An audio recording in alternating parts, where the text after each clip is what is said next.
visited a second time a Vipassana meditation center here in Dori-Ghat in Kanpur.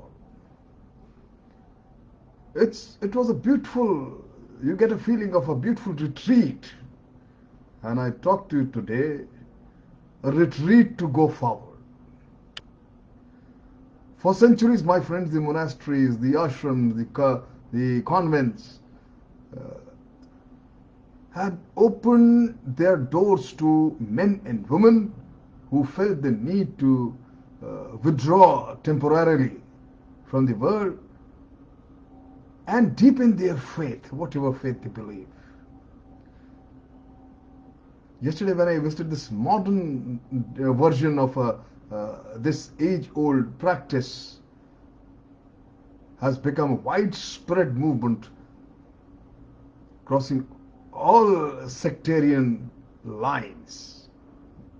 A beautiful retreat. However, Vipassana retreat was 10-day retreat, but these modern day retreats are depending from a day to 10, a week or 2 or 3 days. There are many kinds of retreats and they are doing pretty well. Rejuvenating people, recharging them, refreshing them for this humdrum and the noisy, busy world, routine. More and more people are learning what an interesting, an intensely moving personal experience can be to make a retreat once in a while or periodically. For 2 or 3 days, usually over a weekend, these fellows, they withdraw to a selected, secluded place with a small group of people to study, meditate, and take spiritual inventory of their lives. Here they discover religion as something to be lived as well as professed. They may only retreat into everyday concern with a feeling of renewed strength, purpose, and self-understanding. Now, what is there to analyze? I feel, my friends in retreats, what is behind these increased interest in the retreats all over the world? The retreat movement represents the deepening of the human existence and human feelings, or you may say strengthening their faith. There is a growing hunger for greater personal participation in the quest for a meaning in life.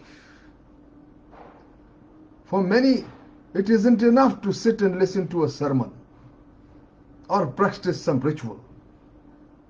They want a chance to ponder and ask questions.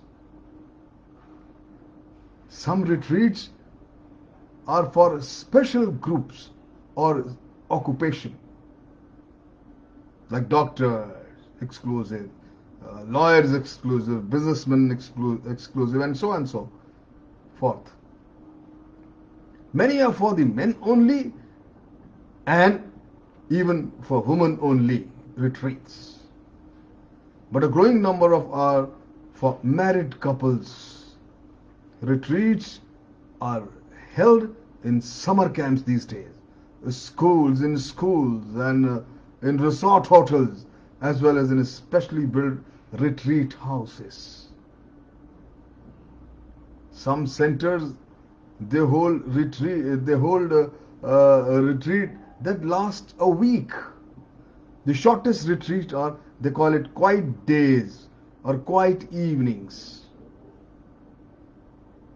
offered to those who feel the need to pause for a few hours to get their spiritual bearing.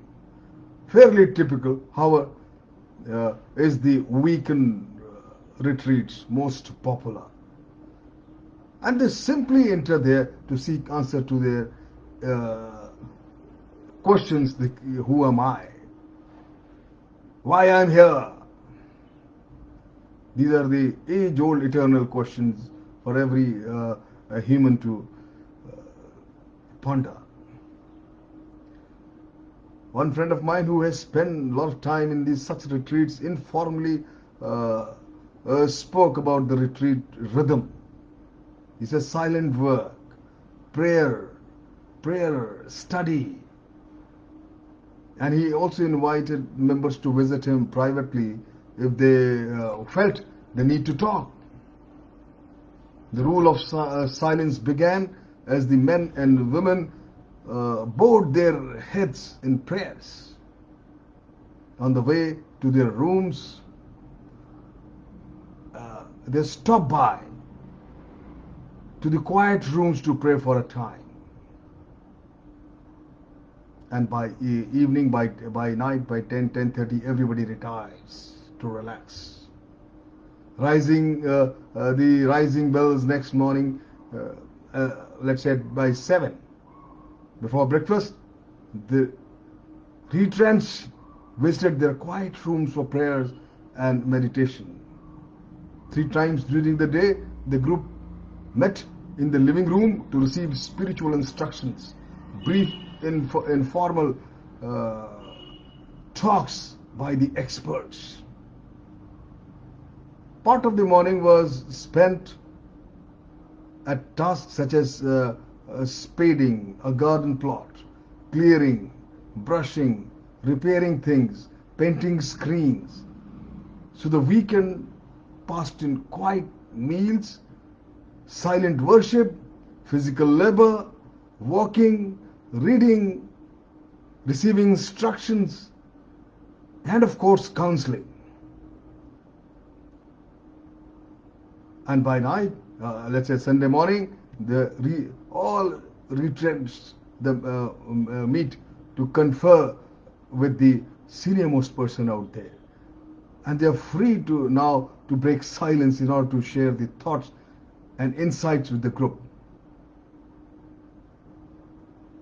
The masters, the senior-most people there, they choose to remain silent.